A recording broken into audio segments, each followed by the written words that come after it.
Remember when Ghost of Tsushima dropped and everyone was like, finally, a PlayStation exclusive that feels fresh and exciting? Yeah, fast forward to Ghost of Yotei, and it's like the magic just vanished overnight. Sales are soft, reviews are lukewarm, and the community's basically moved on in record time. So what happened? Why did Ghost of Yotei fumble a sequel that should have been a guaranteed win? Ghost of Yotei feels less like a continuation and more like a remaster of a remaster. You boot it up and think, wait, haven't I liberated this exact bamboo forest before? The mechanics are copy-pasted, same stealth loop, same combat animations, same camera quirks. But now the AI somehow feels dumber. There's a difference between refining a formula and reselling homework. When Tsushima came out, it was this love letter to samurai cinema.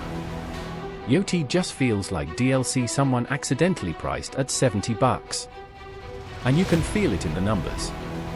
Players aren't returning because the game gives them nothing new to chew on. One thing Tsushima nailed was identity. It knew what it wanted to be: quiet, stoic, heroic. Yotei, on the other hand, can't decide if it wants to be Assassin's Creed Edo Edition or a philosophical character study about grief. You get this constant tonal whiplash. 1 minute you're chopping through enemies in cinematic combat. The next, you're listening to a 10-minute monologue about honor while picking herbs. It's like the devs opened 3 different Google Docs labeled Deep Themes, Open World, and Cinematic Quests. Threw them all together, and said, yeah, ship it. The writing in Yotei isn't bad, it's just self-important.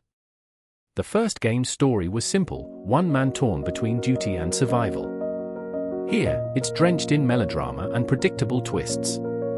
Every cutscene screams, look how emotional we are. You don't connect with the characters because you're too busy predicting which one's going to betray you or die in slow motion. Even the villain, who should be this cunning tactician, feels more like a side quest boss. Stretched across 30 hours of game time. People wanted a grounded follow-up. What they got was a soap opera in samurai armor. Here's the real kicker, nothing feels fresh. Open world fatigue hit hard this gen, and Yotei did nothing to stand out.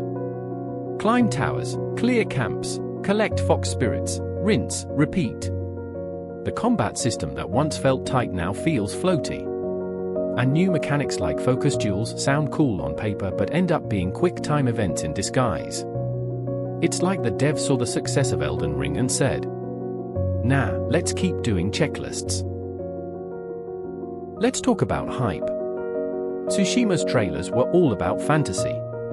Cinematic shots, fire in the wind, heroic music. Yotei's pre-launch marketing? A slow, somber trailer that told you everything except why you should care. When your main selling point is it's emotional this time. Most gamers just hear it's slower. And for $70, slow doesn't sell. The first game came out when the market was hungry for a polished open-world title. Now we've got Sekiro, Elden Ring, Stellar Blade, Shadows of the Ronin. All offering either tighter combat or weirder innovation. Yotei shows up to the party in 2025 wearing a 2020 outfit. It's not that it's unplayable, it's just forgettable. And in today's content-flooded market, forgettable is the same as failure. Maybe the biggest issue is that Yotei forgot what made players feel something. Tsushima made you earn every victory. It was about a man and a nation finding their soul again. Yotei swaps that personal journey for abstract morality lessons that feel written by committee. Instead of, how do I survive with honor?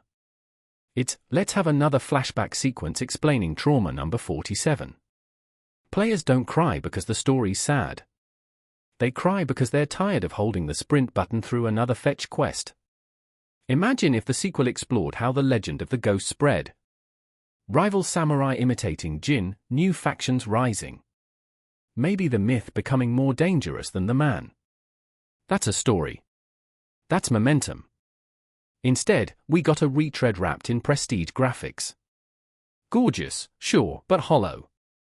Ghost of Yotei isn't an awful game. It's a technically impressive, artistically beautiful, emotionally confused one. But when beauty replaces passion, players feel it. And that's why no one's buying Ghost of Yotei. It's not because gamers are jaded, it's because we remember what it felt like when this franchise actually meant something. Maybe the real ghost here is the soul that the sequel left behind. This was not a sheep. Thank you so much for watching. If you found this kind of stuff interesting, please remember to leave a like and subscribe for more gaming and entertainment news. Until next time, look after yourselves and each other.